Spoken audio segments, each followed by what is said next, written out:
이어서 생활경제 소식 전해드립니다. 첫 번째 키워드 보시죠. 3차 사전 청약 오늘 모집 공고. 신혼부부와 청년들에게 내 집 마련할 수 있는 기회죠. 수도권 신규 택지에 대한 3차 사전 청약이 오늘 모집 공고를 내고 시작됩니다. 공급 대상은 3기 신도시인 하남 교산과 과천 주암, 시흥 하중 등 모두 4,100여 가구 규모입니다. 위치가 서울과 아주 가깝죠. 수요자들의 관심이 높을 거로 예상이 되고요. 아무래도 가장 궁금한 건 분양 가격입니다. 추정 분양가는 3억에서 4억 원대이지만 지가가 높은 과천 주암 지구는 5억 원 이상으로 추정됩니다.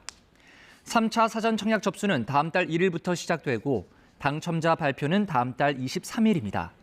사전 청약에 당첨되면 다른 지역 사전 청약은 신청 못하니까 이 점 잊지 마셔야겠습니다. 또 다음 달에는 4차 사전 청약도 진행됩니다. 남양주 왕숙, 부천 대장, 고양 창릉 등에서 5,900여 가구의 물량이 풀립니다. 두 번째 키워드입니다. 모바일로 전세 보증보험 신청 가능. 세입자 울리는 전세 보증금 떼먹는 사기 사라지질 않고 있죠. 이럴 때를 대비해서 요즘 전세 보증금 반환 보증을 가입하는 분들이 많습니다. 가입하는 사람이 늘어나다 보니 주택도시보증공사 경우는 2019년 11월부터 카카오페이 등 모바일로도 신청할 수 있게 바뀌었는데요.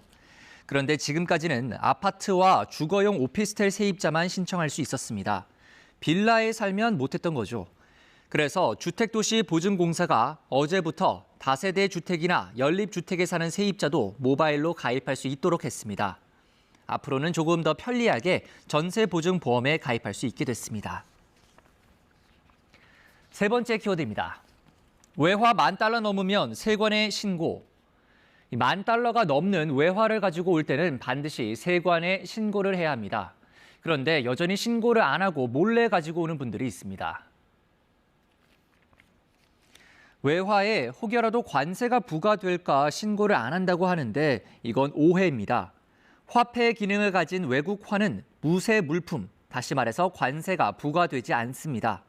오히려 신고를 안 하고 미화 $10,000 이상을 가지고 있는 경우 과태료가 부과됩니다.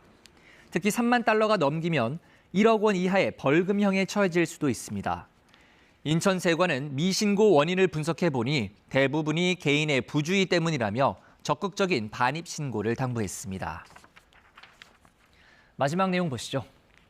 임신 중에도 이제 육아휴직 가능. 그동안은 육아휴직은 자녀 양육이 필요할 때만 쓸 수 있었습니다. 그래서 임신 중에 몸이 아프면 개인의 휴가를 써야 했죠. 하지만 내일부터는 임신 중인 근로자도 육아휴직을 사용할 수 있습니다. 임신 중인 근로자가 육아휴직을 원할 경우 신청서에 출산 예정일을 적으면 되고요. 통상적으로는 휴직 개시 예정일 30일 전까지 신청하면 됩니다.